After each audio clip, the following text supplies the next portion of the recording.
Je suis Vincent Posé, comédien, auteur et metteur en scène et producteur du Flash Impro. Vous allez écouter cette émission et si vous l'appréciez, vous pouvez mettre une note sur votre plateforme de podcast préférée et puis nous suivre sur les réseaux sociaux Flash Impro. Bonne écoute. Le Flash Impro, une émission proposée et présentée par Vincent Posé.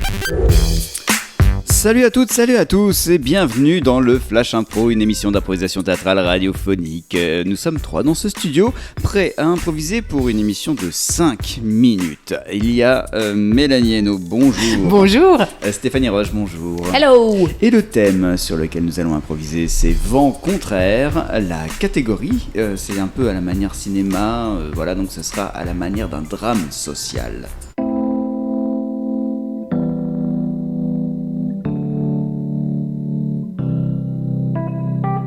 Vent contraire à la manière d'un drame social, ce sera le Flash Impro pour aujourd'hui.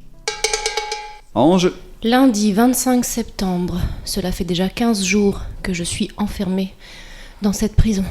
Je n'ai aucune nouvelle de ma famille, aucune nouvelle de mon avocat. Et pourtant j'ai espoir de pouvoir bientôt partir. J'ai espoir. Cette prise d'otage dans l'entreprise qui a mal tourné. Je ne suis pas complice. J'ai beau le dire à tout le monde, au self, à la cantinière, aux autres détenus. Personne ne me croit. Il faut que je tienne le coup. Moi j'en vois passer quand même à la cantine. On fait ce qu'on peut nous à la cantine.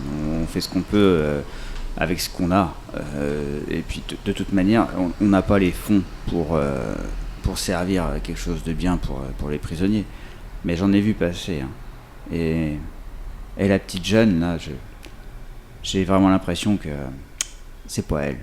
Qu'elle a rien à faire ici, en fait. Mais qu'est-ce que vous voulez ? C'est juste la voix d'un cantinier, quoi.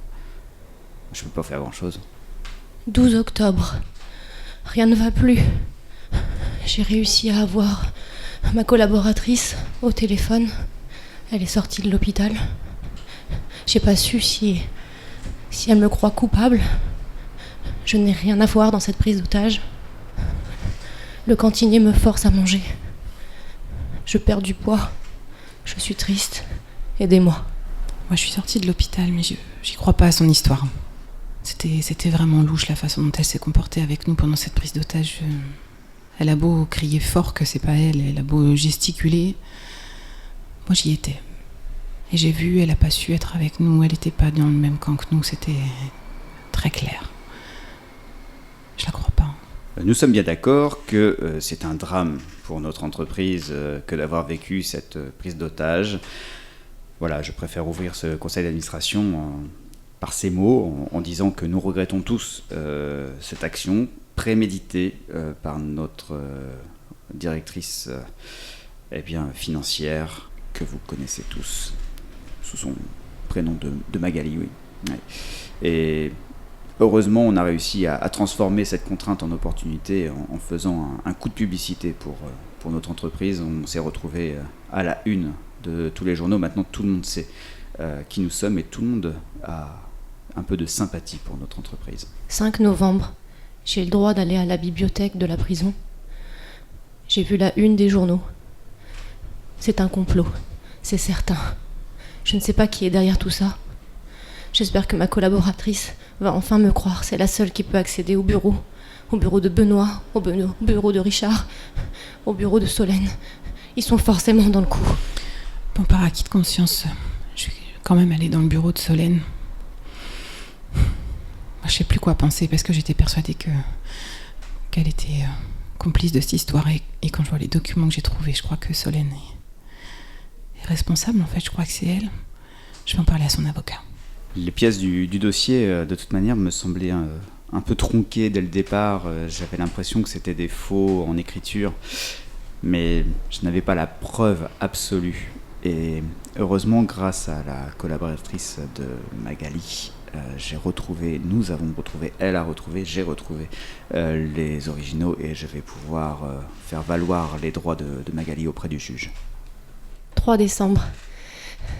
Je respire, j'ai espoir. Dans 1 semaine, je passe devant le juge. Mon avocat a fait un travail formidable, ma collaboratrice aussi. J'espère pouvoir passer Noël à la maison avec lui. Eh bien, merci pour ce drame social, Stéphanie Roche. De rien.